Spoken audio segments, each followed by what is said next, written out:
This is the lovely Jody's beans, illustrated by the very lovely Judith Allibone.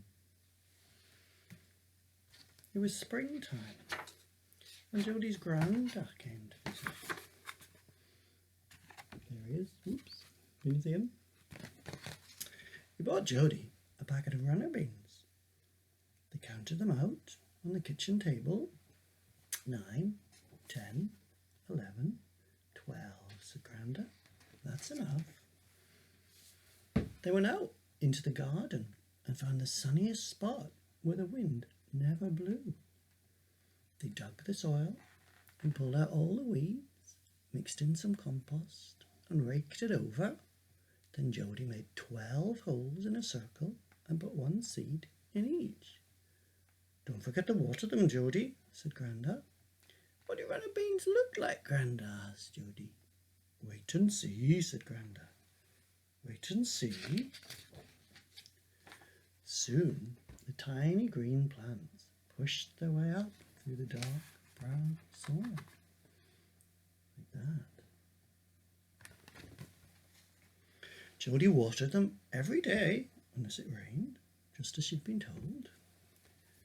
One day the phone rang. It was Granda. Hello, Jody, he said. How are the beans?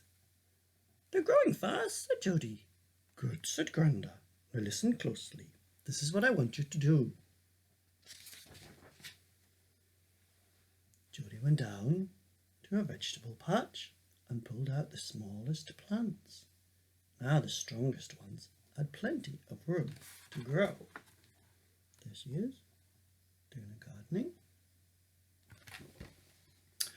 Soon they were as tall as the cat. When Granda came to visit again, he pushed 6 long canes in the ground because the plant was out beside the plants and tied them together at the top. He looped string round and round the poles all the way up from the bottom. It's like a wigwam, said Jody. The next few weeks were hot. The sun burned down on the garden. Jody watered her plants every day. They snaked up the wigwam, hooking themselves onto the string as they went. Granda, she said on the phone, they're bigger than me now. That's great, Jody, said Granda. How big will they get? Jody asked. Wait and see, said Granda. Wait and see. Then the rain came. Lots and lots of it.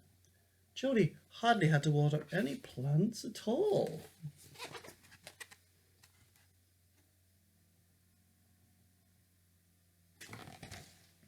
They grew bigger every day, and bright red flowers burst out all over them. They're so beautiful, Dad, said Jody. After the warm, sunny days returned, the first beans appeared. The plants reached the tops of the poles, and Granda came to visit again. They're even taller than you, Granda, said Jody. They're wonderful beans, Jody, Granda said, pinching the tips at the tops of the poles.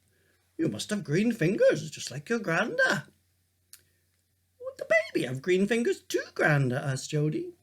Wait and see, said Granda. Wait and see.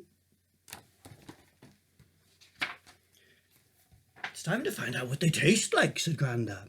Oh, said Jody. I didn't know we were going to eat them. So Jody and Granda picked handfuls of long, thin, green beans. They topped and they tailed them. They sliced and they boiled them. And they served them up with butter. Said Mum. They're delicious. There they are, picking the beans. Look, can you see them? Jody and Granda picking the beans.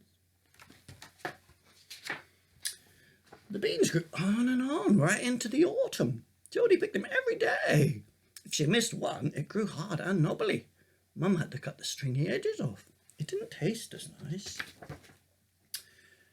At the end of autumn, Granda and Jody picked the very last beans.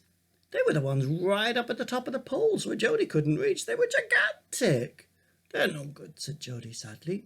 Oh, yes, they are, said Granda. There they are, picking the top beans. And there they are, carrying them back into the house. Oh, yes, they are, said Granda. And he opened them up, took out the seeds, and spread the 12 biggest ones in a circle on the kitchen table. Do you know what these are for, Jody? He asked. Yes, Granda, said Jody, smiling. They're next year's runner beans. And how tall do you think they'll grow? Asked Granda.